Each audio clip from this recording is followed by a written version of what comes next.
Dans un petit village africain, vivait un jeune garçon nommé Ibrahim. Il grandissait dans une famille pauvre où chaque jour était un combat pour manger et survivre. Depuis son enfance, Ibrahim rêvait d'une seule chose, devenir riche et sortir sa mère de la misère.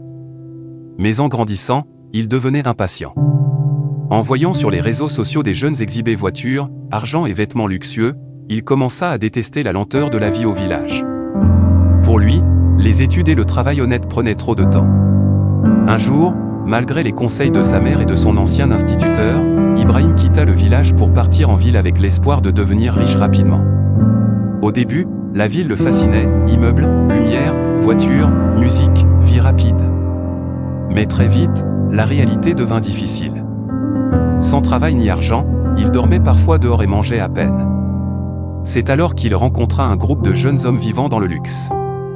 Ils lui promirent une vie facile, de l'argent rapide et le respect de tout le monde. Séduit, Ibrahim entra progressivement dans des activités dangereuses, petites arnaques, mensonges et affaires illégales. Pendant quelque temps, il commença réellement à gagner de l'argent.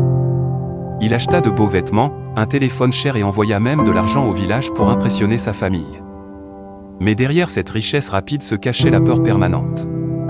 Chaque nuit, Ibrahim vivait avec l'angoisse d'être arrêté ou trahi. Ses nouveaux amis étaient violents et manipulateurs.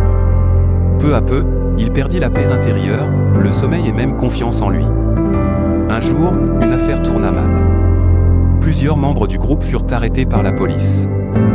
Ibrahim réussit à s'échapper de justesse, mais il comprit enfin qu'il était en train de détruire sa vie.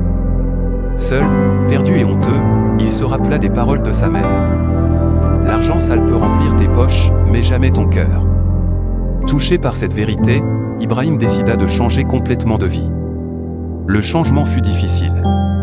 Personne ne lui faisait confiance. Il dut accepter de petits travaux pénibles, porter des marchandises, laver des véhicules, travailler dans un atelier de mécanique. Au début, il gagnait très peu, mais pour la première fois, il dormait en paix. Petit à petit, grâce à sa discipline et à son courage, Ibrahim apprit un vrai métier. Avec le temps, il ouvrit son propre petit garage et commença à réussir honnêtement.